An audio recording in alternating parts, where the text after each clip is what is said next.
बाद के एजेंट हैं, ना हमने कोई ऐसी सुलेमानी टोपी पहनी हुई है जो हमने को अपने सीने पे कोई वो लगाया हुआ है जिसे कहते हैं जी को ब्लास्ट करने के लिए जी।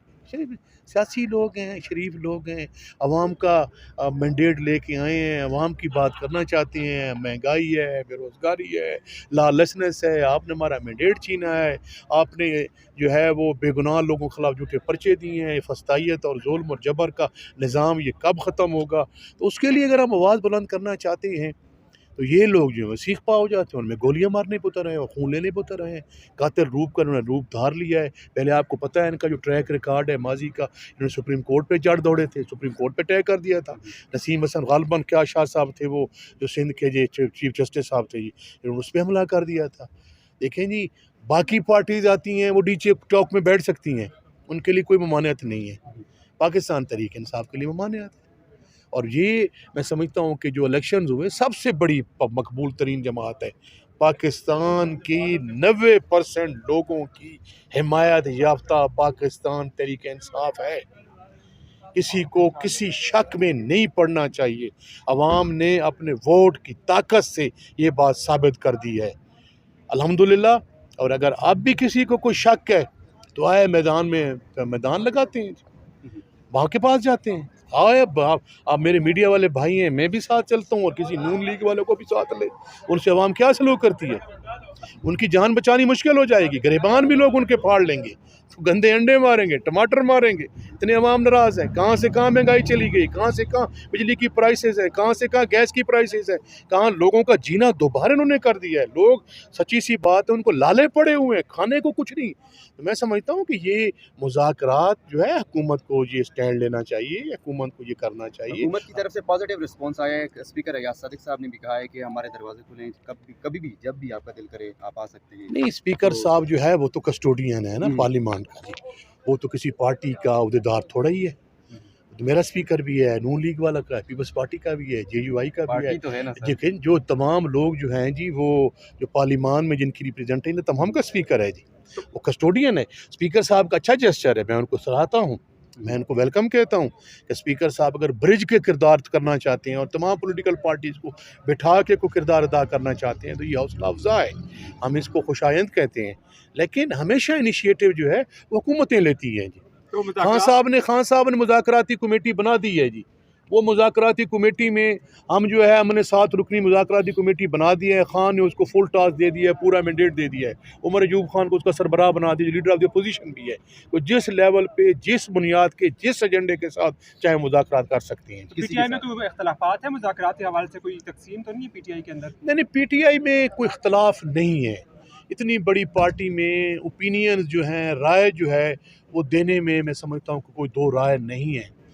मेरा जो बिलीफ है और मेरे साथ जो इस नज़रिए के साथ लोग हैं कि हम चाहते हैं कि मुज़ाकरात करना चाहते हैं, लेकिन एक ऑनरेबल अंदाज में, एक बावकार अंदाज में। हम किसी के पाँव पकड़ के, किसी के झुक के, अपनी इज़्ज़त नफ्स का सौदा करके उस मुज़ाकरात पे हम नहीं जाना चाहते। वो मुज़ाकरात जिससे पाकिस्तान की बेहतरी हो, फलाह बहबूद हो, इसमें कोई हमारे ज़ाती, इनफरादी या फ़रोई मसाइल थोड़े हैं, तो पाकिस्तान के मसाइल हैं। अगर आप इलेक्शन मुनसिफाना नहीं करा सकते, अगर इलेक्शन का जो सबसे बड़ा झगड़ा है वो अगर रिजॉल्व नहीं होगा तो आपके मसाइल नहीं हल होंगे। पॉलिटिकली अगर स्टेबिलिटी नहीं होगी तो इकनॉमिकली स्टेबिलिटी आपके मुल्क में नहीं आ सकती। ये उससे जुड़ी हुई है। सियासी इस्तेकाम जो है वो मैं समझता हूँ कि तमाम चीज़ों का एक जीना है, तमाम कामयाबियों का जीना है और एक सीढ़ी है जो आपको मुख्तलिफ अंदाज में आगे ले जा सकती है। ये बताइएगा कि बार बार जो हुकूमत अपने कौंसल को कि वो मेरे से मुलाकात करने के लिए आए। आज चूँकि आपको पता है थर्सडे है तो वो टीम तो गई हुई है, मिलने देते हैं नहीं मिलने देते, अभी तो मैंने मिलने देते हैं या नहीं मिलने देते, लेकिन गौर साहब को इस बात का पता ही नहीं, वो कह रहे हैं ऐसी कोई बात नहीं मुलाकात के हवाले से। पता चेयरमैन साहब के नोटिस में ये बात ना हो, बिजी हो, आपको पता है वो मामलात में भी उनके नोटिस ना हो। मैंने भी जो है वो सुबह आज देखा है जाते हुए जी कि खान साहब ने कल रिक्वेस्ट की है कि मेरी जो कमेटी है मुझे मिलाई जाए जी। क्या अहम पेशरफ्त हो सकती है मुज़ाकरात? तो ये कोई बात नहीं है, गौर खान को पता नहीं, मेरे हमें को खबर नहीं है जी। नहीं, ये कोई मुज़ाकरात के हवाले से क्या अहम पेशरफ्त हो सकती है बातचीत के बाद खान से? देखें जी, मुज़ाकरात तो मैं बड़ा इसमें दो टोक और वाज़े हूँ कि पॉलिटिकल पार्टीज़ को रास्ते बंद नहीं करने चाहिए मुज़ाकरात के, और बीइंग ए पॉलिटिकल वर्कर मेरा ये कमिटमेंट है और मेरा ये बिलीफ है और ये मैं समझता हूँ इसमें कोई दो राय नहीं है कि पॉलिटिकल वर्कर जो है वो रस्ते बंद नहीं करते। तमाम मसाइल का हल जो है वो टेबल टॉक से और मुज़ाकरात से हो सकता है। अगर इंडिया और पाकिस्तान की आपको पता है 5 जंगें हो चुकी हैं, 1948, 65, 1971, उसके बाद सियाचिन और ग्लेशियर की जो हैं वो झड़पें भी हो चुकी हैं। उसके बावजूद डेली बेसिस पे जो हमारे डायरेक्टर जनरल एमओज़ होते हैं वो हॉटलाइन पे अवेलेबल होते हैं। तो इस तरह ईस्ट जर्मनी और वेस्ट जर्मनी के जो मामलात थे, उनकी जो हालात ख़राब थे, वो भी इकट्ठे हो सकते हैं मुज़ाकरात के ज़रिए। बाकी दुनिया जो है वो मुज़ाकरात के ज़रिए अपने मामलात को बेहतर कर सकती है। तो हम तो पाकिस्तानी हैं, हम तो इस मुल्क की ये कि ना जी, इस मुल्क की फलाह बहबूद, तामीर व तरक्की और पाकिस्तान की अवाम के लिए आसानियाँ पैदा करने के लिए हम अवाम के मुंतखब नुमाइंदे हैं। हमारा व्यू पॉइंट मुख्तलिफ हो सकता है, हमारा सोचने का जो है वो तरीका और हो सकता है, हमारा किसी मामले को पॉइंट आउट करने का पॉलिसी और हो सकती है। एट द एंड जो है वो हमारा पाकिस्तान है और पाकिस्तान की फलाह बहबूद है। तो मैं समझता हूँ कि हुकूमत जो है वो बुखलाई हुई है, वो इतनी बुखलाई हुई है जो पुरअमन जो हमारा एहतजाज उस पर भी गोलियाँ चलाती है।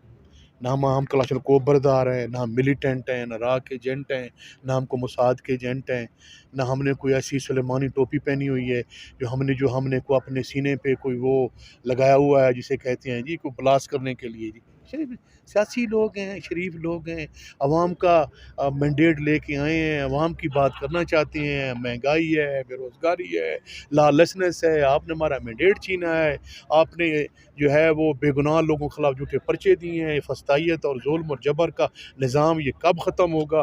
तो उसके लिए अगर हम आवाज़ बुलंद करना चाहते हैं तो ये लोग जो है सीख पा हो जाते हैं, उनमें गोलियां मारने पे उतर रहे हैं और खून लेने पे उतर रहे हैं।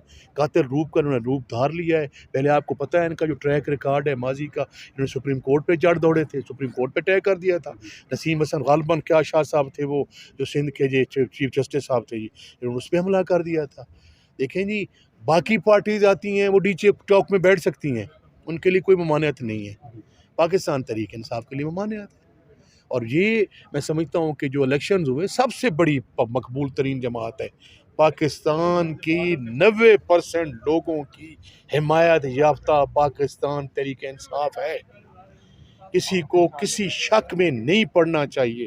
अवाम ने अपने वोट की ताकत से ये बात साबित कर दी है अल्हम्दुलिल्लाह। और अगर अब भी किसी को कोई शक है तो आए मैदान लगाते हैं, वहाँ के पास जाते हैं। आए आप मेरे मीडिया वाले भाई हैं, मैं भी साथ चलता हूँ और किसी नून लीग वालों को भी साथ ले। उनसे अवाम क्या सलूक करती है? उनकी जान बचानी मुश्किल हो जाएगी, गिरबान भी लोग उनके फाड़ लेंगे, तो गंदे अंडे मारेंगे, टमाटर मारेंगे। इतने अवाम नाराज़ हैं। कहाँ से कहाँ महंगाई चली गई, कहाँ से कहाँ बिजली की प्राइसेस है, कहाँ से कहाँ गैस की प्राइसेस है, कहाँ लोगों का जीना दोबारा उन्होंने कर दिया है। लोग सच्ची सी